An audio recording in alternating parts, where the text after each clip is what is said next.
రాష్ట్రంలో రైతు పరిస్థితి ఎలా ఉంది అని తెలుసుకోవాలంటే ఒక్కసారి గ్రాస్ రూట్లోకి ఒకసారి వచ్చి గ్రౌండ్ మీదకి ఒకసారి వచ్చి తిరిగితే అర్థమవుతుంది. కారణం ఏమిటి అని అంటే ఎంత నిర్దాక్షిణ్యంగా ఈ ప్రభుత్వం వ్యవహరిస్తూ ఉంది, ఎంత నిర్దయగా ఈ ప్రభుత్వం వ్యవహరిస్తూ ఉంది అని చెప్పడానికి ఉదాహరణలు శతకోటి కనిపిస్తూ ఉన్నాయి. నిజంగా ఈ మోంతా అనే ఈ తుఫాను దాదాపుగా 25 జిల్లాలపై ఈ తుఫాను ప్రభావం పడింది. గోదావరి నుంచి గోదావరి పై నుంచి శ్రీకాకుళం దాకా దాని ఇంపాక్ట్, ఇటువైపున చూస్తే కర్నూలు దాకా కూడా ఈ మోంతా తుఫాన్ ఇంపాక్ట్ కనిపించింది. దాదాపుగా ఈ 25 జిల్లాలలో రాష్ట్ర వ్యాప్తంగా దాదాపుగా 15 లక్షల ఎకరాలలో పంట నష్టం జరిగింది.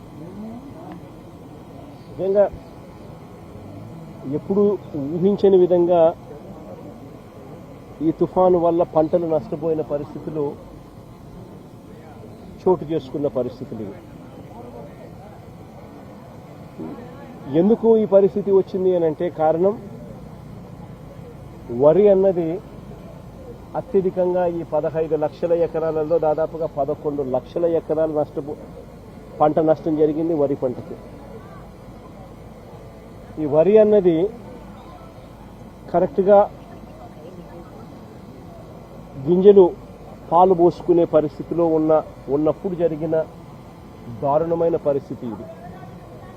తీవ్రమైన గాలులు, ఆ గాలులతో పాటు వచ్చిన వర్షాలు.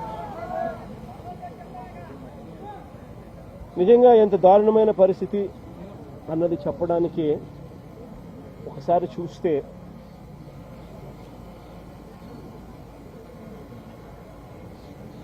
పత్తి, మొక్కజొన్న, అరటి, బొప్పాయి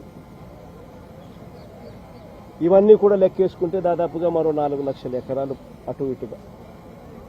ఒక వరి దాదాపుగా 11 లక్షల ఎకరాలు. రాష్ట్ర వ్యాప్తంగా దాదాపుగా 15 లక్షల ఎకరాలు రైతులు నష్టపోయిన పరిస్థితుల మధ్య ఈరోజు రైతులు కనిపిస్తూ ఉన్నారు. నిజంగా చంద్రబాబు నాయుడు గారి పాలనలో పరిస్థితి ఎలా ఉంది అని చెప్పి చూస్తే ఈ 18 నెలలు చంద్రబాబు నాయుడు గారు పరిపాలన చేసిన ఈ 18 నెలల్లో దాదాపుగా 16 సార్లు అది సైక్లోన్స్ కానివ్వచ్చు, డిప్రెషన్ కానివ్వచ్చు, కరువు కానివ్వచ్చు, లేదా అల్పపీడనాలు, లేదా అకాల వర్షాలు ఇలా ఏ సందర్భం అయితేనేమి దాదాపుగా 16 సార్లు రైతులు ఇబ్బంది పడిన పరిస్థితులు ఈ 18 నెలల కాలంలో చంద్రబాబు నాయుడు హయాంలో జరిగాయి.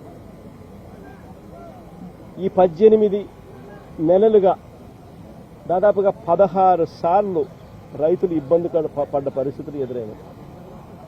నేను ఒక్కటే అడుగుతా ఉన్నా, ఈ 18 నెలలుగా కనీసం ఏ రైతుకైనా ఒక్కసారైనా ఇన్పుట్ సబ్సిడీ అన్నా ఇచ్చారా అని అడుగుతాను.